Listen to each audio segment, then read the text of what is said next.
एक जनी रालिन गईलिन गवने तो तनको भात बच जा,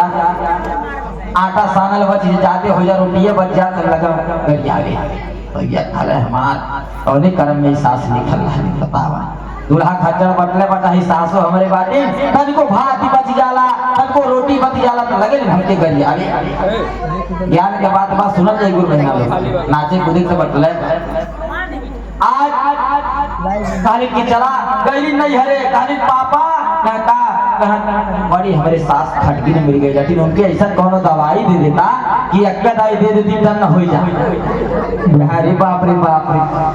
ऐसा तो कही देगू अगर तो बतावा तू जाबू सगरी सगरी हम जाबे कहा नहीं ऐसे ना देखा कि हो के कुछ करे बात धीरे धीरे कर ऐसा बा उनके सजा देवे बात धीरे धीरे सजा दे, अक्कर आई सजा दे दे तुरंत मर जाई है और वो मरी है तू फंस जाबू कि नहीं पतोहिया आइल बन बुढ़िया निकल का हो गई तो क्या तरस ने करा कहना हला तो हमके तू जहरवे जब मांगत हो तो 30 दिन के तोहे 30 बुढ़िया हम जहर बना के थे और रोज अपने बुढ़िया के दाली में ला दी एक और रोज पतोहिया ले जा खाना दे वही दाली दे लगा वो जौने दिन से दवाई चालू कैले वह दिन से अपने सास के गोड़ों दबावे लगा ताकि केहू शक न होए। ए बाबू खूब उठी करे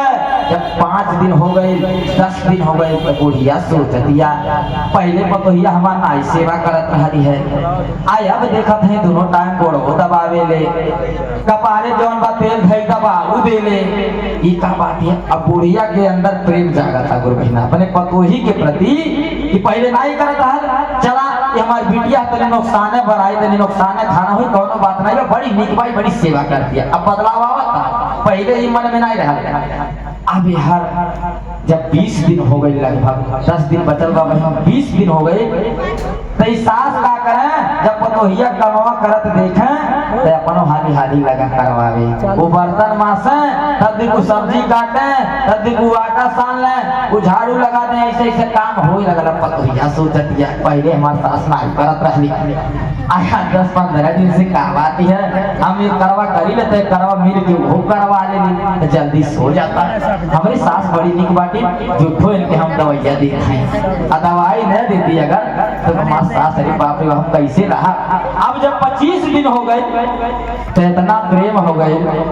गुरु बहना लोग कि न सास भी पतोहिया नहीं पावे और न पतोहिया भी सास रह पावे। जब ऐसा ऐसा दिन बीते लगा अब 5 दिन रह गए पतोहिया सोचा दिया कि हमार बूढ़ी माई तो मर गई है हमार सास मर गई है जल्दी से भागा नहीं हरे गईली नहीं हरे दादा गोड़े गिर गए कहले पापा गोड़ लगत है कहने का हो कैसा कहा अरे जवान में हमारे सास के नाम दवाइया बदल दे यहाँ पगले तो अरे तुम्हारे सास के मुँह आवे हम थोड़ी दे रहे तो गैस से गोली दे रही 30 दिन के बोल दे रात की मम्मी आ देखा